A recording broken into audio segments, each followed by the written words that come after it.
Racikan Berita 1. Oke, jadi begini, saya kira kalau tadi kembali ke ide awal untuk melumpuhkan KPU lah katakannya. Saya kira nggak ada Pak Marwan. Melumpuhkan KPU itu tidak ada. Jadi bukan dulu, mungkin kata-katanya salah. Kita seperti Bu Usnur bilang duduki KPU.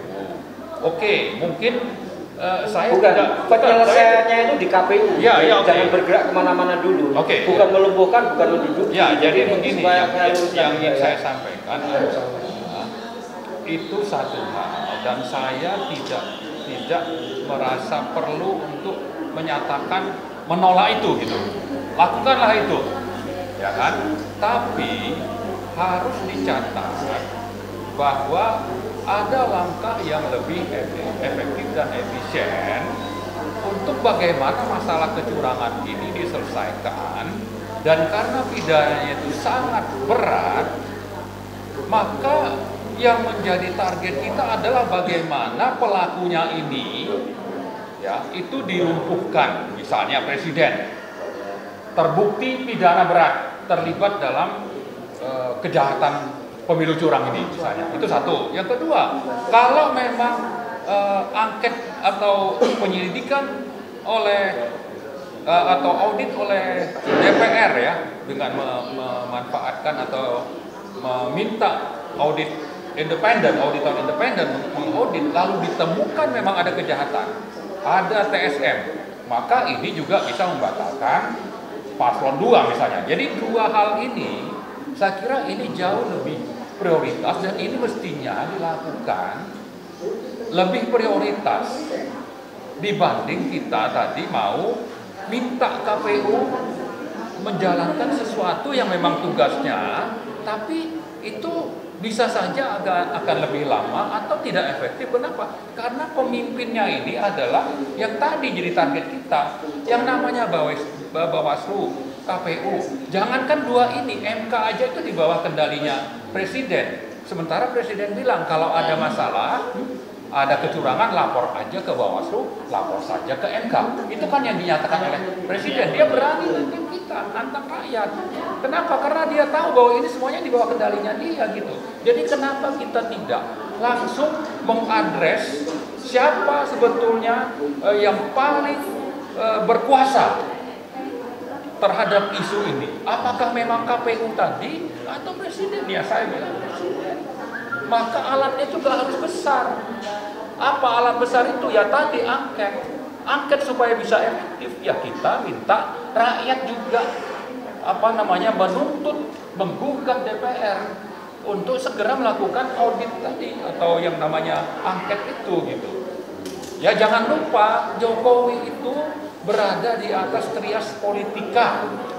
Ya kan, dia eksekutif tapi legislatif juga dia kuasai, apalagi yudikatif itu dia kuasai, dan ada ada paman Gibran di sana gitu. Jadi saya bukan, kembali lagi saya katakan, saya tidak menafikan, tidak menolak rencana teman-teman, tapi saya cuma menawarkan mari melakukan sesuatu yang lebih efektif dan efisien, karena itulah yang menjadi target kita, bahwa selama ini sudah hampir 8 bulan mungkin ya, itu yang namanya petisi 100 itu menyuarakan pemakzulan Jokowi, ini sumber masalah ini gitu. Lalu kalau memang ini bisa dilakukan lewat angket pemilu curang, kenapa tidak gitu?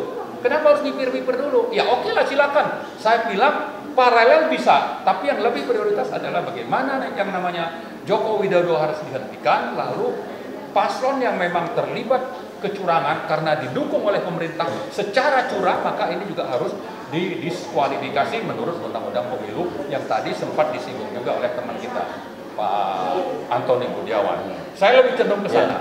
Ya. Nah, karena itu satu lagi yang penting adalah tetap saja bahwa DPR itu sebagian adalah orang-orang yang tersandra kasus, sehingga tidak akan independen untuk bersikap untuk mendapatkan, misalnya angket sudah disetujui, tapi begitu nanti hasil angket untuk adanya misalnya pernyataan sikap oleh DPR di paripurna, itu bisa saja itu kan harus melibatkan bukan cuma pengusung yang dari 5 partai itu, tapi termasuk dari yang mendukung paslon 2 misalnya. Nah ini saya kira perlu kita ingatkan, siapapun mereka, gunakanlah hati nurani, jangan mau disandra oleh rezim yang menghalalkan segala cara untuk mempertahankan atau meraih kekuasaan. Yang itu saya kira sudah terus akan dilakukan. Apakah kita bangsa Indonesia ini mau membiarkan bangsa ini menjadi bangsa pecundang, ya, yang wakil-wakil rakyatnya itu ada di tangan 1-2 orang, ya, tanpa kuasa karena mereka itu terlibat korupsi. Karena itu partai ini juga harus membersihkan orang-orang yang terlibat korupsi ini supaya mereka bisa hidup bebas dan bisa menyuarakan aspirasi rakyat secara utuh. Baik Pak, saya sambung sedikit tuntaskan. Sekarang sudah beralih dari masalah KPU ini. Nah, kalau misalnya ini berhasil untuk melakukan satu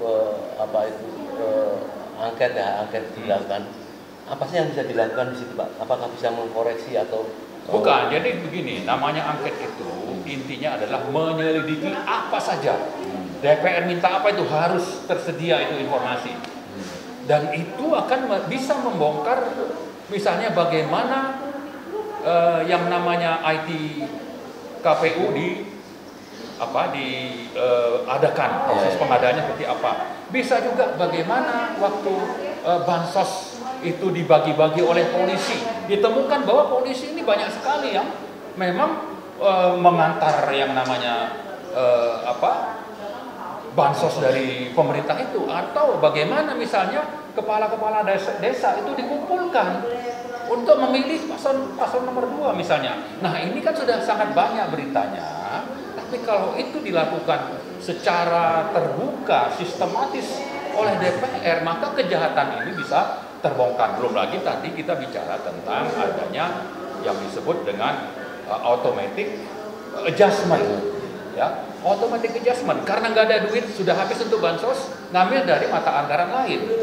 Tapi alasannya adalah ini sesuatu yang diperintah oleh presiden. Andai kata Pak Noron, misalnya DPR cukup membawa bukti untuk menanyakan kepada presiden dan ada bukti-bukti yang dia tidak bisa menjawab dan bahkan signifikan sekali itu memang ada satu bukti kecurangan seperti itu, apa yang akan ya artinya kan DPR bisa menyatakan sikap bahwa ini kecurangan sudah terjadi.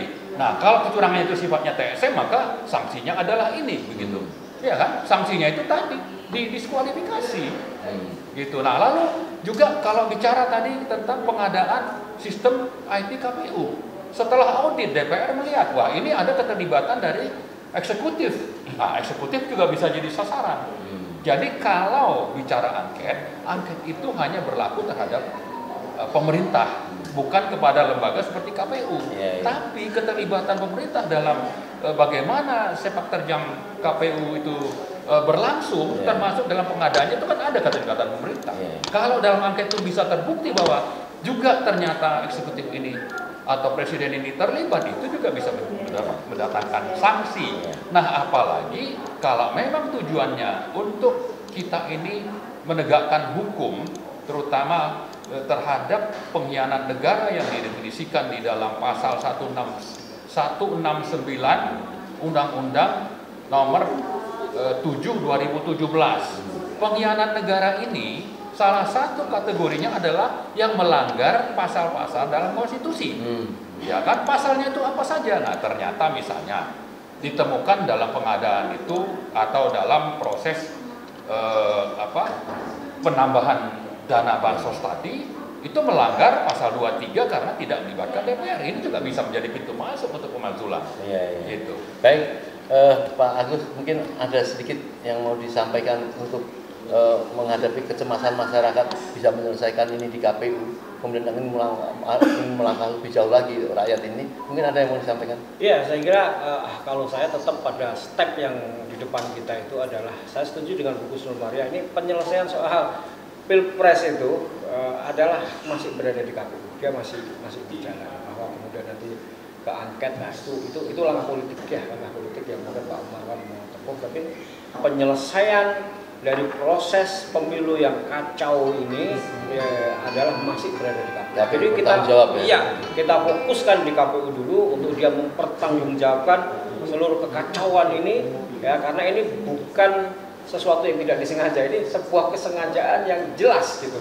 Dia menjalankan ini kenapa melanggar banyak hal, ya kan, terutama yang Sirekap itu ya. Sirekap itu jelas menghasilkan sebuah desain yang di dalamnya itu kemudian bisa berubah suara, moda-adik suara, mendesain suara untuk memenangkan paslon tertentu. Jadi ini saya kira kita fokus di sini. Ya, saya baik. setuju dengan Baik.